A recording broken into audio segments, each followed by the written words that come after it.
Welcome to channel An Harmony of Life. Today's theme is the fall of the sons of light after the fall in the Garden of Eden,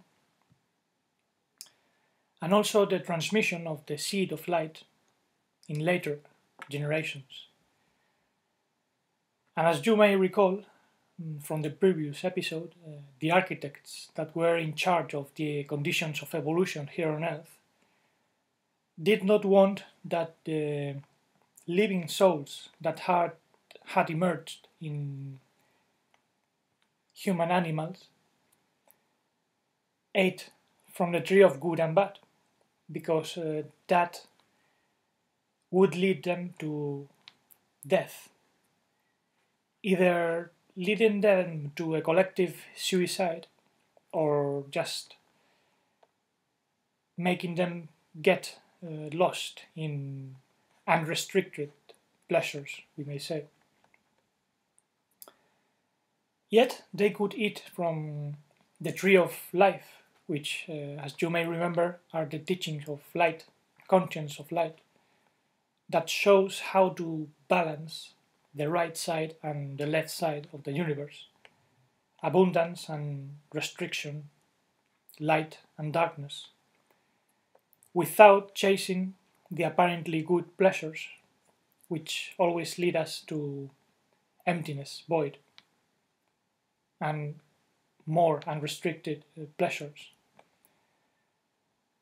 And we saw how those same architects introduce, for this reason in humanity, a modification to give it an opposite help, an energy contrary with which souls could evolve. But the split, the fracture, was so intense in splitting the soul in two that humanity never woke up. Adam was put into a deep slumber and never woke up again. This is the great paradox. The emotional part of the human soul got carried away by his reptilian, earthly side, and the whispers of other beings living on Earth at that time, and humanity lost themselves in pleasures of all kinds. And thus humans began to develop what is known as religious mentality, with this eagerness to be good, to recover paradise, to attain enlightenment or some other kind of illusory perfection, which was not necessary because the human soul had everything inside, and the only thing the soul had to do was to eat from the tree of life, understanding how to master the forces of this universe without losing themselves in unrestricted pleasures.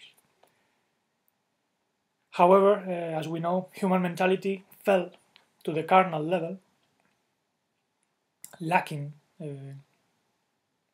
divine conscience and preferring to follow the dictates of nature, of other leaders, external forces. Now, part of humanity managed to balance Adam and Hava inside, the masculine and the feminine. And these humans, represented by Seth, were a true son of Elohim. I wouldn't say God, because the word God doesn't exist in a scripture and is very confused.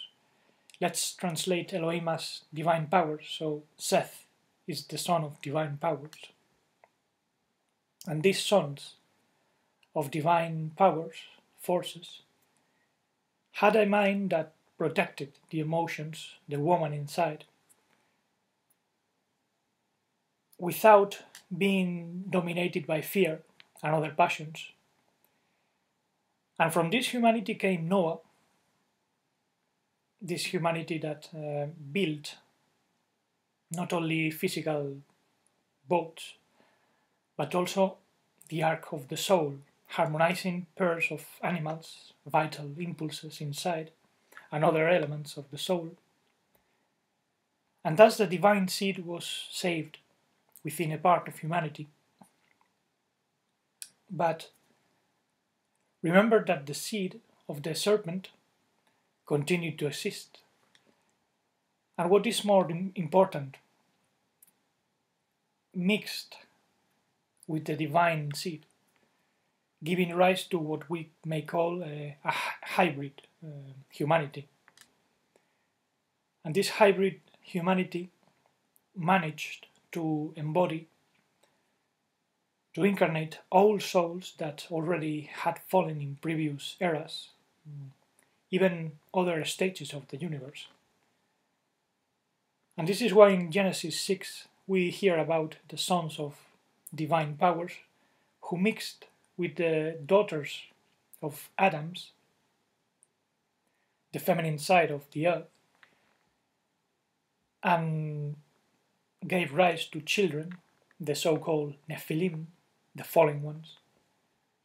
Nothing to do with extraterrestrials who came in flying saucers to abduct women on Earth, as some may believe. Now, the prototype of these fallen ones is represented by King Nimrod, who wanted to build his own name, as we hear in Genesis chapter 11, his own soul, and also the Tower of Babel, in order to reach the heavens, which means that he wanted to use wisdom, knowledge, to elaborate crooked religious teachings and thus exert control over the population, which is actually what took place in Sumeria and Egypt. And this is why in the Midrash, the Hebrew oral tradition, we hear that Nimrod literally threw Abraham into a fire because Abraham had suggested him to share wisdom with all of humanity. But Nimrod did not want to share wisdom, since humanity would wake up and he would lose power. And this is actually what still happens when religious leaders forbid the study of the teaching of light, the Torah of light, saying that these are teachings from the devil, promoting thus the old religion of Nimrod. Nimrod, which is associated with the solar deity Tammuz, whose birth is linked to winter solstice, December 25th, and traditionally his annual death made his mother and other mourners cry, although as you may know, he was resurrected every year, and so on. This story was passed down to many cultures.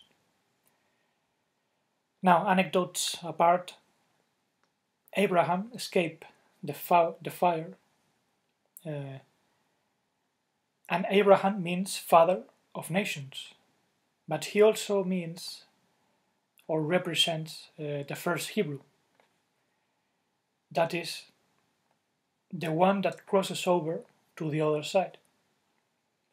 The Torah tells how divine conscience urged him to leave his place of birth, which was Ur of Chaldeans, Mesopotamia, place of idolatry par excellence, and crossed to the other side in order to bring light, to scatter the seeds of light. That means precisely to be a Hebrew, not to be a practitioner of this or that religion. In fact, there is a spectacular passage at the beginning of Genesis chapter 26, where the divine conscience tells Isaac, one of his sons, one of Abraham's sons, I will make your offspring as numerous as the stars of heaven, and I will give you these lands, and I will bless all nations with your seed, because Abraham has listened to my voice, followed my ordinances, my soul connections, mitzvot, usually means translated as commandments, my statutes, and my instructions, Torati. Now this shows that long before Moses codified the teaching of light in a written or literal form, the Torah of stone as it is known, the teaching was already known, and it actually goes back to the Garden of Eden, where it was not heard. That is why it makes no sense when some claim that Yeshua fulfilled the Torah to cancel it later, giving another commandment. Even Apostle Paul never said things like this. Moreover, this also shows that Abraham was neither Jewish nor Israelite in the rabbinical or political sense of the term. And let's say he was the father of cultures that did not worship the idols of polytheism, all related to external natural forces, but instead went inwards in a way of consciousness that we may say. For instance, in Abraham's Book of Formation, the famous Sefer Yetzirah, we see how he began to be more aware of how divine oneness underlies all phenomena in nature. And this Unitarian view of consciousness was handed down to several cultures. For instance, even in the book of Genesis, we are told that Abraham sent part of his descendants towards the east, the Orient. And perhaps this is why in places like India we hear similar stories than those in the Torah, as that of Brahma and Saraswati, which somehow reminds us of Abraham and Sarah. Anyway, his teaching was transmitted in a more or less complete form in other regions, forming cultures that later gave rise to Zoroastrianism and the five great religions such as Hinduism, Buddhism, Judaism, Christianity, and Islam. And this is why we find elements of truth in all of them, despite they fell and got lost later. Now, the fact is that the transmission of the seed of Abrahamic faith gave rise to righteous souls represented by Isaac and Jacob, later known as Israel, from which came, as you know, 12 tribes, which were not only peoples but also 12 aspects of the soul that have to grow in all nations of the earth. And one of those tribes was the seed of Joseph, which represents a very important point of transmission of the seed of light. Actually, this is why the carnal father of Yeshua in the Gospels was named after Joseph. Anyway, the sacred story tells that Joseph was cast into a well and sold to Egypt by his own brothers. But in Egypt he became leader using his divine intelligence, resisting the temptations of the Pharaoh's wife, the tyrannical ego, and following his capacity to read dreams, inner wisdom. He escaped many dangers. That is, the people of Israel began to thrive in Egypt, where there was a mixture of light and darkness. However, over time, the Israelites fell into idolatry.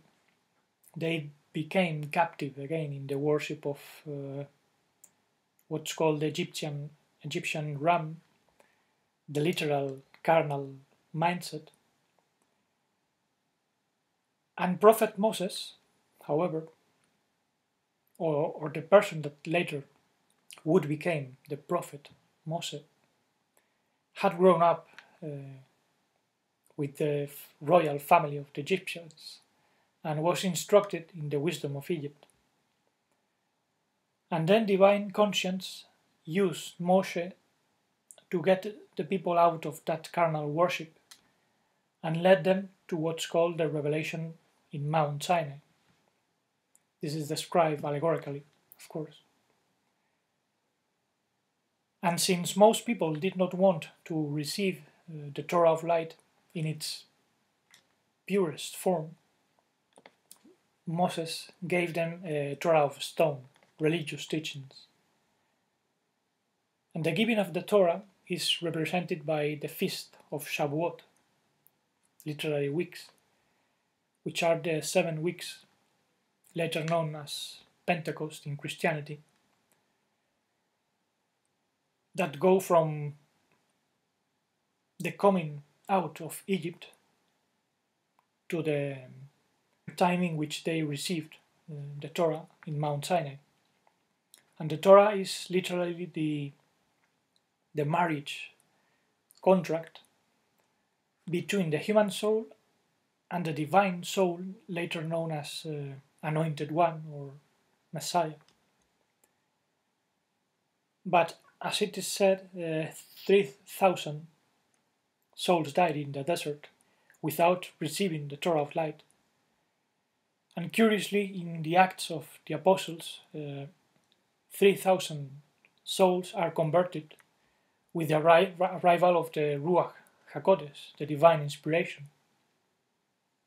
This is a clear allusion to the rectification of the fallen souls within what is known as Gilgul, the wheel of time. And in the time of Moses, towards the 15th century before our era, the Israelites themselves acquired supernatural abilities, conquering hostile cultures spiritually, escaping many dangers.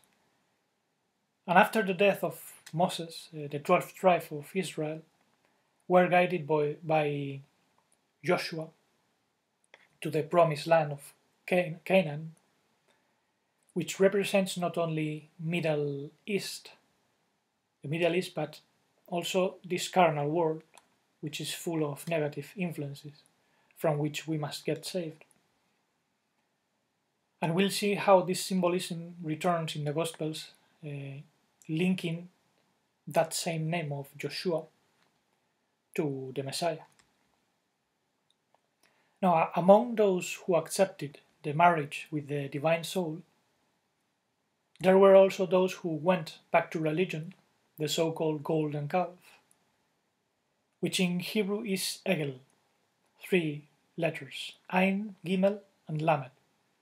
And this represents the Ain Hara, bad eye, literally, seeing things negatively, the Gilui Arayot, those forbidden unions or mixtures that lead to religious syncretism, and Lashon Hara, which is the perverse language to speak ill of others, all of which literally destroyed the people of Israel, making them to sink into the practice of idolatry again and suffer internal divisions, which in the end were externalized. For instance, around the 10th century, more or less, they came to build an external temple, the famous Temple of Solomon, where carnal sacrifices of animals were made, as in pagan cultures. In the Testament of Solomon, it's a later work. We even are told that Solomon built the temple with the help of demons. And this is why there are also demonic gargoyles in the Christian cathedrals, which are stone temples in which rituals of blood and flesh are recreated. Besides, the 12 tribes of Israel were also divided into 10 on the north of Canaan and 2 on the south, Judah and Levi. But by the 8th century, the Syrians invaded the north of Canaan, and these 10 tribes were scattered to the west, to Iberia, what is now Spain, and the rest of Europe, spreading throughout the world, becoming what's known as the 10 lost tribes of Israel. And around 580 BC, the Babylonian Empire destroyed the temple in Jerusalem and took the 2 left tribes captive to Babylon, where they mixed with the Babylonian religion, acquiring the basis that would later give rise to Judeo-Christianity. However, King Cyrus the Great, also known as the Anointed One, would help them return to Jerusalem and rebuild the temple. Then the Torah was rewritten and lots of information got lost. Fortunately, the teachings had been codified not only by Moses, but by Prophet Isaiah and Daniel, who explicitly spoke of how they were commanded to seal up the teaching until the end of this Adamic age, time we are living right now. And later on, the prophet Ezra, compiler of the scriptures, left out certain writings to be rediscovered centuries later, such as, for instance, the Book of Enoch, whose content was known by the apostles and mentioned in Jude's letter in the Gospels. And thanks to this act of leaving out certain works, pieces of truth were preserved for later times. The prophets kept the truth under what later would be known as Kabbalistic codes, seal-up transmission line, far removed from the physical religion based on carnal offerings and sacrifices. And for instance, the prophetic school of Elijah was developed not in Jerusalem, but around Mount Carmel. And Mount Carmel is surrounded by a great mystery, being also a place linked to Essene movements, such as the Nazarene community, in which Yeshua grew up, presumably. Although this is a completely different story to be told further in later times. And for now, suffice to notice that the seed of light was planted in a child who grew up in this Jewish tribe of Judah. He was given the name of Yeshua, and he gave fruit completely. The seed of light grew up completely inside him, and he could show what it means to become a son of divine powers here on earth. But we will see that this leads us to something never heard before, very different from what we are usually told, and it will surprise many. Until then, as Yeshua used to say, Shalom Aleichem, the peace be with you.